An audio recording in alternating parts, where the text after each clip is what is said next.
Sir, पहले चिराग की चर्चा, नई ऊर्जा, 29 सीट, बम बम।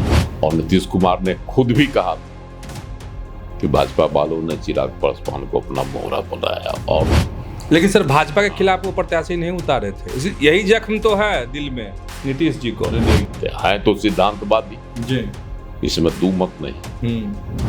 अब देखिए, सीट तो मिल गया, लेकिन अब उनको 29 सीट मिल गया तो उनके 29 सीट से इधर एनडीए में जो है एक तरह से कहिए विवाद खड़ा हो चुका है।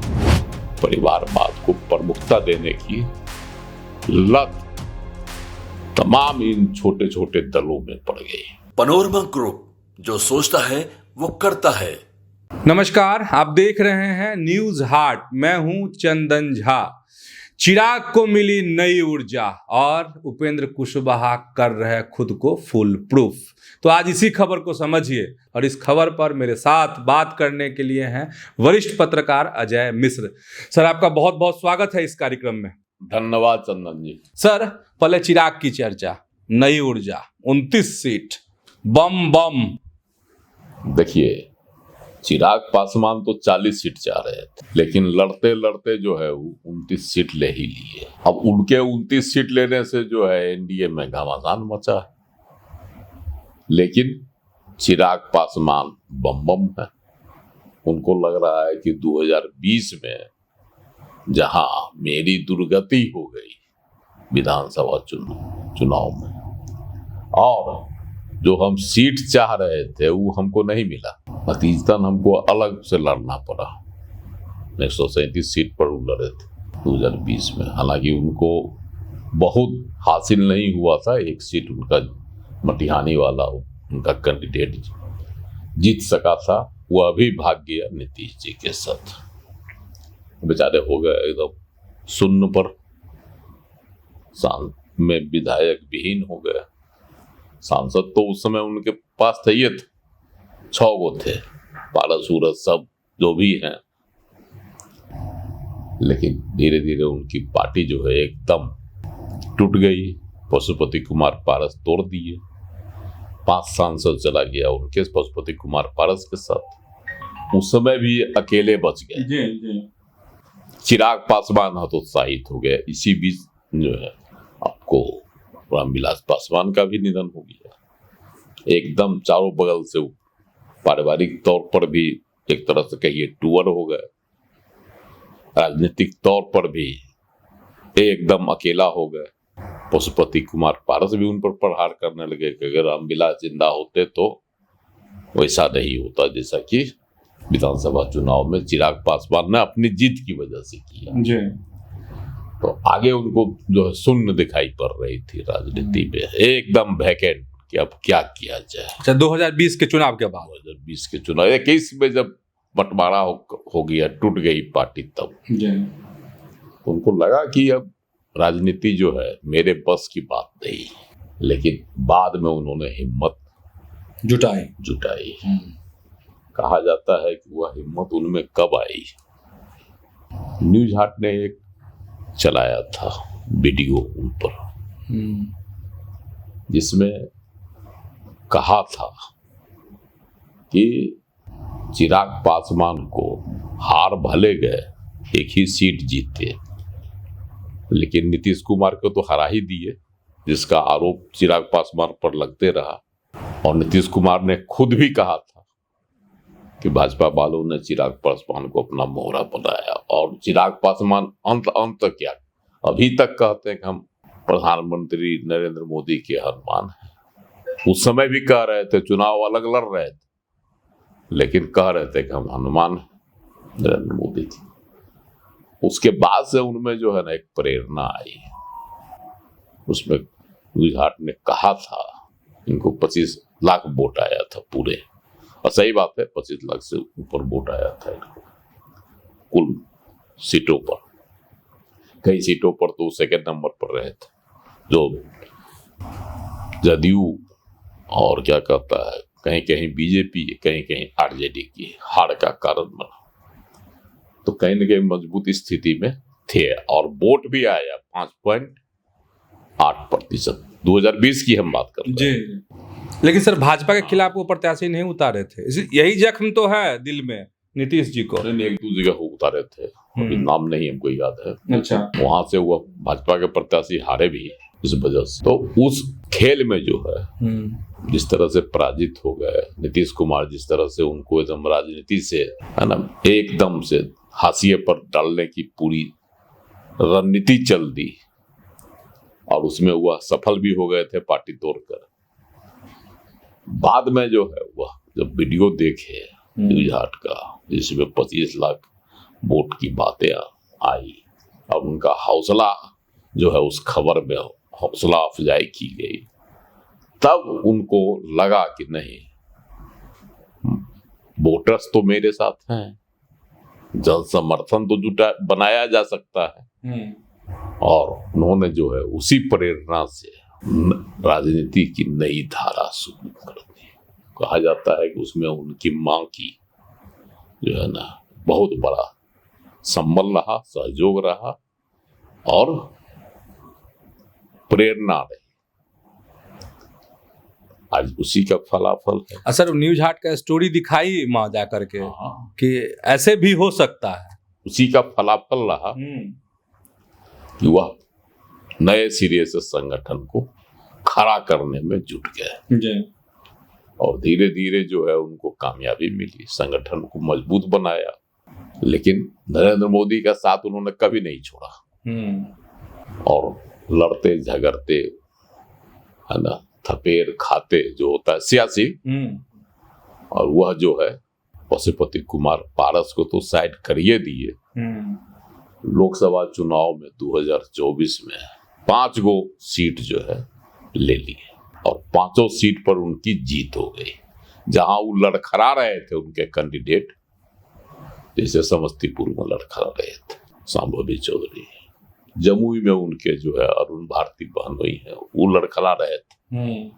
तो वहां प्रधानमंत्री ने इनका स्थिति मजबूत कर दी, दौरा करके, चुनावी दौरा करके, तो गदगद हो गए। तो इनको 5 को मतलब 100% स्ट्राइक इनका हो गया। अब उसके बाद तो इनका मन बढ़ गया सियासत में, और जिसका जो है आप विधानसभा चुनाव में देख रहे थे तो 40 सीट मांगने लगे कि हमारा स्ट्राइक रेट जो है तगड़ा 100% है, इसलिए हमको जो है 40 सीट मिलनी चाहिए। और इसी खींचतान में जो है एनडीए का सीट बंटवारा अटका रहा। लेकिन लाख कोशिश के बावजूद दबाव की राजनीति होते रही, मान मनोबल की राजनीति होते रही, लेकिन चिराग पासवान 29 सीट लेकर ही माने और भाजपा को वह सीट देनी पड़ी। कहीं न कहीं भाजपा के भी जो है सूत्र या भाजपा के जो आकलनबाज हैं उनको भी लगा होगा कि चिराग पासवान को सीट देने से जाया नहीं होगा।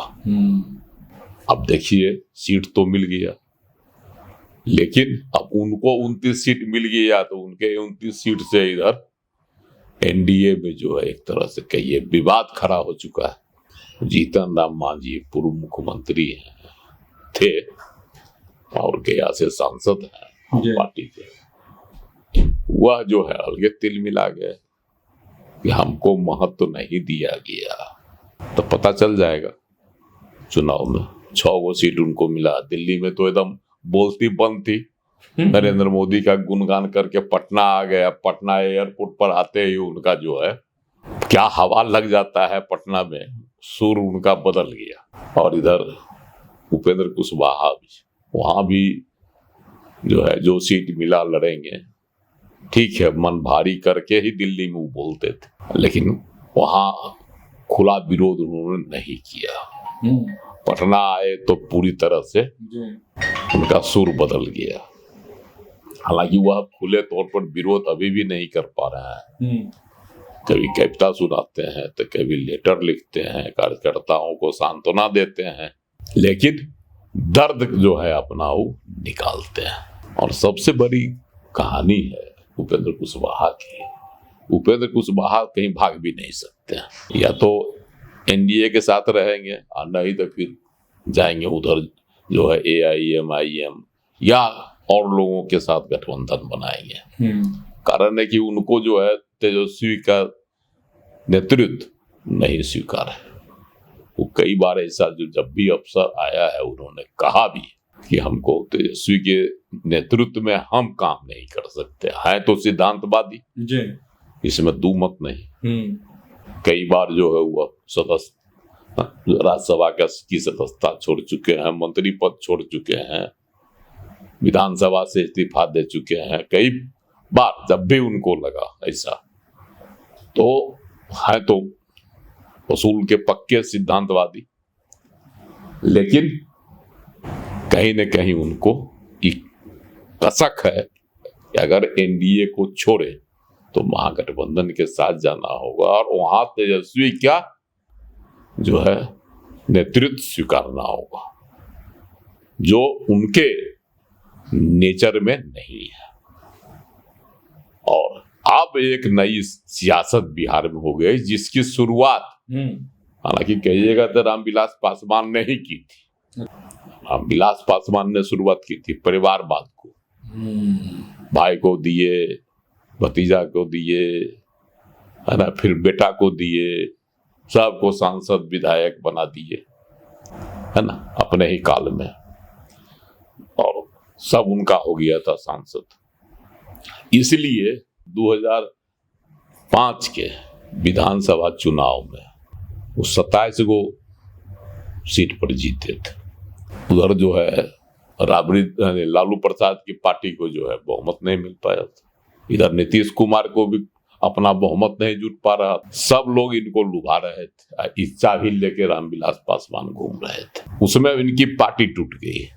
12 विधायक लगभग जो आंकड़ा आता है वह चले गए थे नीतीश के साथ बाद में, जिसमें सूरजभान वगैरह सब थे, लेकिन नीतीश कुमार तैयार नहीं हुआ। या जो बातें एक है कि बूटा सिंह ने कहा था उस समय, वही थे गवर्नर, कि हम जो है यहाँ तोड़ फोड़ की जो राजनीति होगी उसमें हम नहीं देंगे। केंद्र में भी यूपीए की सरकार थी, मतलब यहाँ राष्ट्रपति शासन लगा दिया गया है, लेकिन रामविलास जी की पार्टी टूट गई और इच्छा भी लेके घूमते रह गए हेलीकॉप्टर है ना। उसके बाद से यहाँ जो है एक परिवारवाद को प्रमुखता देने की लत तमाम इन छोटे छोटे दलों में पड़ गई।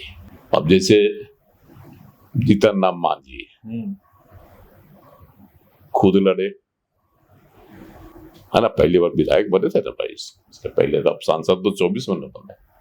उसके बाद समधीन बनी 12 से, खुद क्या कहता है MP बन गए सांसद, तो पुतोह को खड़ा कर दिए। MLC का सीट जो है बेटा को दिलवाए संतोष सुमन को, मंत्री संतोष सुमन को बनवाए बिहार में, खुद केंद्र में मंत्री हैं।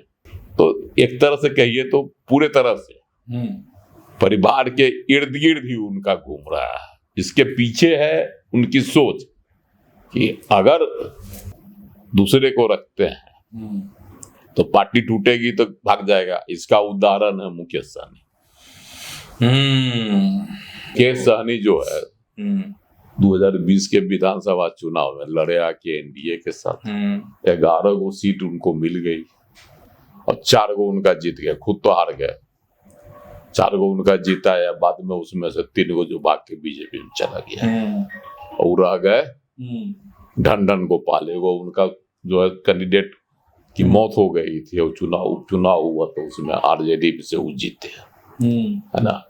तो हो गए ढंढन गोपाल, मंत्री पद ही चला गया, उनकी MLC की सीट भी खत्म हो गई, ढंढन हो गया। उसके बाद से जो है ना मुकेश सहनी भी सीट इसलिए ज्यादा मांग रहे हैं, अभी तक बात उनकी नहीं बनी है कि जो है क्या कहता परिवार के लोगों को हम टिकट देंगे, पत्नी को, भाई को, मतलब अपने ही परिजन को जाते।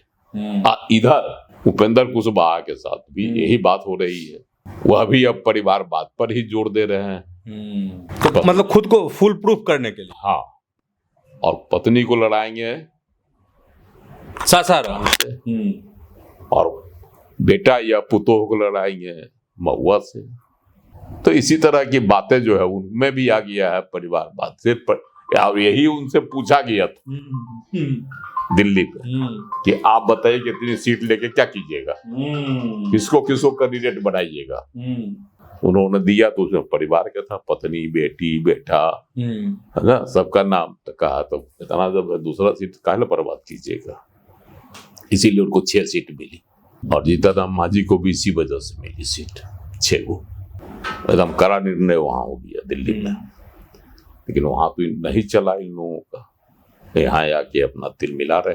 तो कहीं न कहीं जो है परिवारवाद का जो क्या कहिए बीजारोपण, विलास पासवान ने जो ही परिवारवाद का जो है बीज बोया, तो उसको तो उसका फल जो है बढ़ा रहे हैं जो है क्या कहता है चिराग पासवान भी, पानोई को इसी तरह से, है ना। तो अब जो है उपेंद्र कुशवाहा भी उसी ओर चले, राह धर लिए। जीतनराम मांझी तो पहले ही से, सबके पीछे यही है कि सुरक्षित रहे, पार्टी टूटे तो अपना लोग तो भागेंगे नहीं। लेकिन चिराग पासवान के अपने चाचा रामविलास पासवान के अपने भाई पशुपति कुमार पारस पार्टी तोड़ दिए थे। यह भी एक उदाहरण। तो समझ गए होंगे चिराग पासवान की नई चमक और उपेंद्र कुशवाहा खुद को फुल प्रूफ कैसे कर रहे हैं। तो ऐसे ही जुड़े रहिए न्यूज हाट के साथ, खबरों से अपडेट रहिए। धन्यवाद, नमस्कार।